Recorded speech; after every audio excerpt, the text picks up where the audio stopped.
harvested are, I think, up to, how many can be? 8. 8 per person.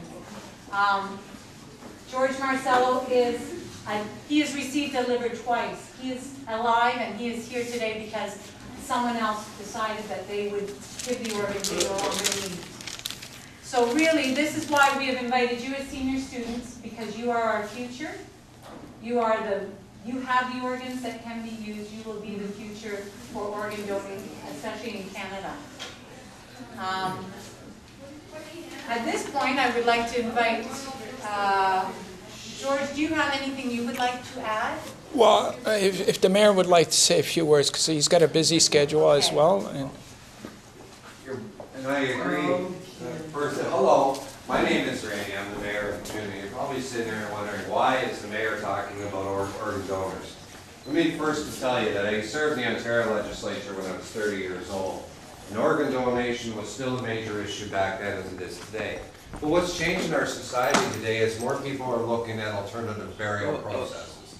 And I'm going to speak from a very personal point of view. My wife died in 2004 of cancer. Okay? And we go through tragedies and we can't understand somebody's taken our loved one away from us. Whether we're young or old, we consider that person very close, a soulmate to us. But I think the important part is that there can be happiness when you deal with a death. And I'm talking very personal. Is to know that a part of that individual lives in somebody else to carry on and make them have a full, fulfilling life. And I think that's where we have to get over that we're losing somebody and we really don't want to take it apart or take a part of them out of them. But we must realize that when we do organ donation, that we're giving that donation to a person. It's called the gift of life, or the flame, passing the torch.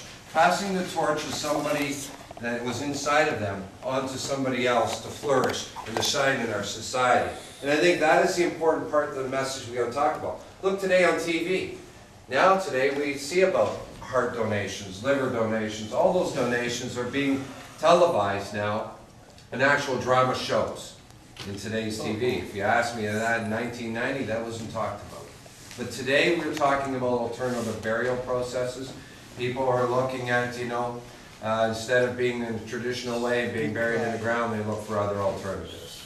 And I think what we have to do is talk openly in our families about how important it is to give a person a chance, an opportunity. For a tragedy that happened to us as individuals who still live on this earth, we want to make sure that the individual that we cherish so much has an opportunity to fill somebody else's life and to carry that part of them into somebody else's, to let them know about the person that donated the organ to them was very precious, genuine, and it was loved by a lot of people.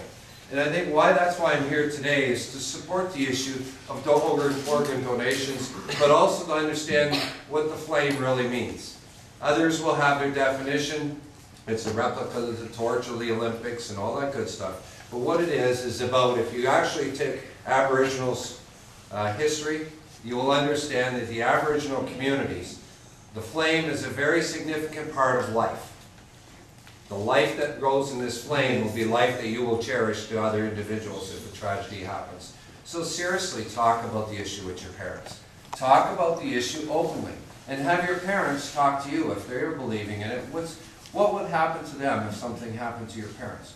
What gift of life would you like me to Mrs. Lorna Clark, telephone line 2, please. Mrs. Lorna Clark, line 2. Because it's reality. It's in us. It doesn't matter.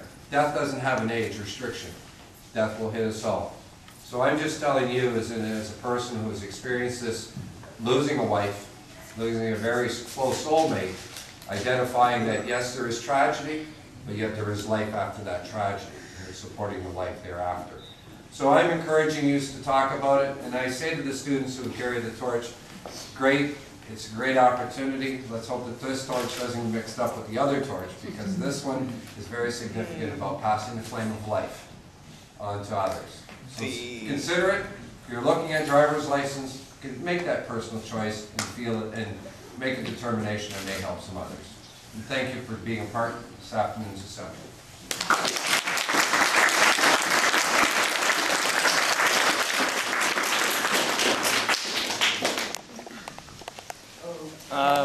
So I just want to wrap it up really quickly. We're getting kind of used to being called the other torch. So that's okay. But what I wanted to just add was that your school played a very important role in our last campaign when the torch was being relayed across Canada. And I didn't know it until this morning, but one of your former students is her picture's on the back of our ambulance, Emily. And yeah, so I don't know if you guys will get a chance to, well, you'll get a chance to see it because we'll send pictures and everything of the ambulance if they don't see it now. But the other thing I wanted to add was, and because the mayor said everything, but what I just wanted to add was that the reason why we chose students was because in 2001, the torch was blessed by Pope John Paul II at Vatican City. And he made a proclamation to the world that organ and tissue donation was a genuine act of love. And the Pope was, well, he was one of the most loved popes. He was a beautiful human being that everybody seemed to love, every religion, and he got along with all the religious leaders.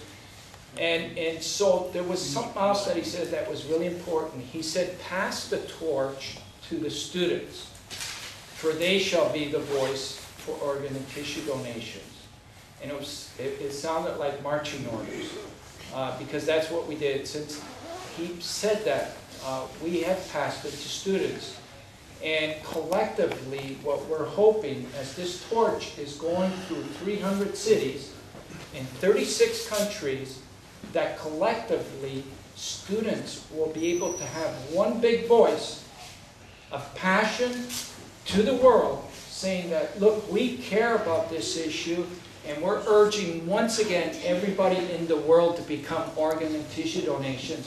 And what we're going to be able to do is not only save lives, but give comfort to those people that are waiting right now as we speak, who right now feel very alone. And knowing that you guys are doing this is giving them hope. So keep that in mind. And for the media, we'll have like about a 10-15 minute one-on-one.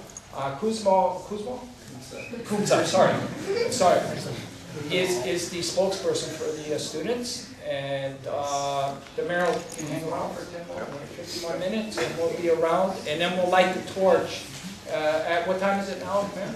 Within 5 minutes. Oh, okay, so we got about 5 minutes to do the one-on-ones, and then we'll light the torch over here. Does that sound good? Okay. So if you guys want to... students.